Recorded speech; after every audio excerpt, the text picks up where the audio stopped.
नमस्कार मित्रों, अनंत कथा सागर चैनल में मैं डॉक्टर आदित्य पाराशरी आपका स्वागत करता हूं। और हिंदू मान्यताएं, सनातन धर्म की परंपराएं, इस श्रृंखला में अगली चर्चा के साथ मैं आपके सामने फिर प्रस्तुत हूं। वीडियो शुरू करने से पहले मेरा आपसे निवेदन है कि मेरे चैनल को सब्सक्राइब जरूर करें।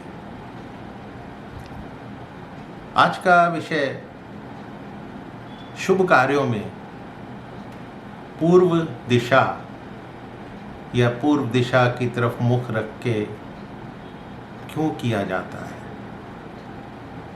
पंडित जी जब आपके घर पूजा पाठ कराने आते हैं तो आपका मुंह पूर्व दिशा की तरफ करवाकर पूजा अर्चना करवाते हैं। हर चीज में पूर्व दिशा का इतना महत्व है क्यों? ये तो हम सभी जानते हैं कि सूर्य जो है पूर्व दिशा से उदय होता है और हमारे वेदों में उदय होते हुए सूर्य की किरणों का बहुत महत्व बताया गया है।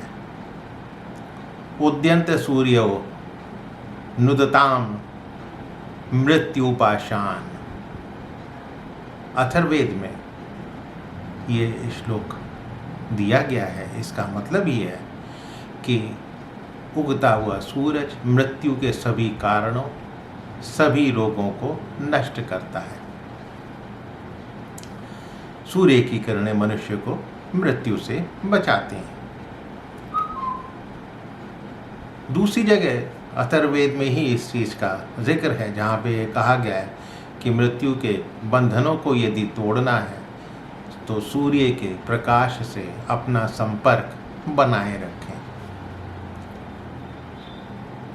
तीसरी जगह अथर्ववेद में जिक्र है कि सूर्य के प्रकाश में रहना अमृत के लोक में रहने के तुल्य है। अब चूंकि भगवान सूर्य परमात्मा नारायण के साक्षात प्रतीक हैं, इसलिए वो सूर्य नारायण कहलाते हैं। सूर्य ही ब्रह्मा का आदित्य रूप है, जगत के एकमात्र नेत्र, ये प्रकाशक हैं, समस्त प्राणियों की उत्पत्ति का कारण और पालनहार हैं, प्रत्यक्ष देवता हैं जिनका अवतरण ही संसार के कल्याण के लिए हुआ है। और सूर्य ही एक ऐसे देव हैं जिनकी उपासना से हमें प्रत्यक्ष फल प्राप्त होता है, मनोकामनाएं पूरी होती हैं।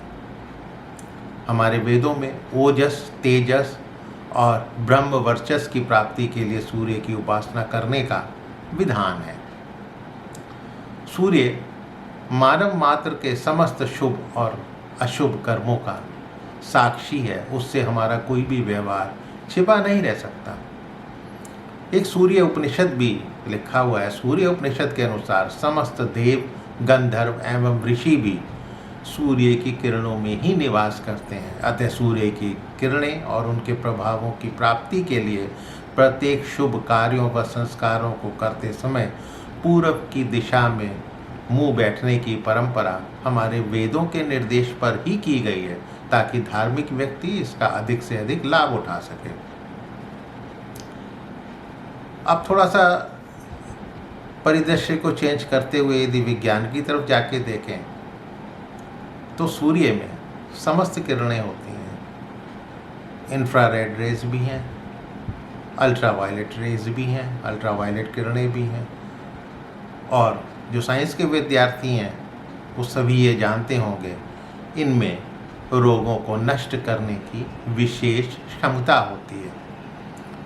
सूर्य की किरणें जो हमें सफ़ेद दिखाई देती हैं, वास्तव में ये 7 अलग अलग रंग की किरणों से 7 प्रकार की ऊर्जा से ये बनती हैं और हमें 7 प्रकार की ऊर्जा प्राप्त होती है। और इसी ऊर्जा के कारण सारे धार्मिक अनुष्ठान सफल होते हैं। सूर्य की इंफ्रारेड किरणें हमारी छाती पर पड़ती रहें तो उसके प्रभाव से व्यक्ति सदा निरोग रहता है। आज आप भी सुनते होंगे विटामिन डी की कमी हो गई है, जो हमारी रहने सहने की पद्धति, जो हमारी आदतें जो बदल गई हैं, फ्लैटों में बंद कमरों में, ऑफिस में बंद कमरों में रहने की आदतें जो हम पालते जा रहे हैं, उसमें सूर्य की किरणों से हम वंचित रहते हैं और इसके कारण विटामिन डी की कमी होती है। विटामिन डी की कमी होती है तो आपकी हड्डियां कमज़ोर होने लगती हैं और भी तरह तरह की बीमारियां होती हैं, क्योंकि सूर्य की किरणें आपके अंदर कई तरह के रसायन पैदा करने में मदद करती हैं। इसीलिए तो वेदों में कहा गया है कि सूर्य की किरणों का आप सेवन करेंगे तो आपके अंदर रोगों से लड़ने की क्षमता, रोगों से लड़ने की ताकत, मृत्यु से लड़ने की क्षमता ये उत्पन्न होगी।